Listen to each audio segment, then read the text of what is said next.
Eden উদ্যান থেকে বেরোনোর পরে আমরা সোজা চলে গেছিলাম প্রিন্সেপ ঘাটের দিকে। আর যেতে যেতে দেখছিলাম কত বোটিং করা হচ্ছে এখানে।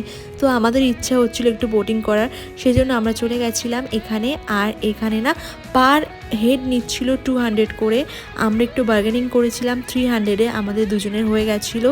আর এই বোটে আমরা দুজনই ছিলাম।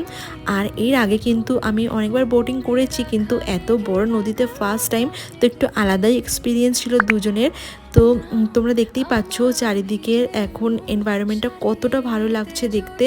তারপর কিন্তু আমরা এখানে আধ ঘন্টার মতো টাইম স্পেন্ড করার পরে এখান থেকে আমরা নেমে গেছিলাম। আর নামার সময় একটু রিস্কি ছিল, কারণ হচ্ছে এই বোটটা না একটু হেল ছিল।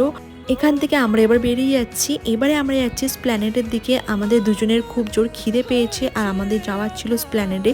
ওখানে গিয়ে একটা নিয়ে নিলাম মজিতো, আর তার সঙ্গে নিয়ে নিলাম কর্ন চিজ মোমো আর ক্রিসপি বেবিকর্ন।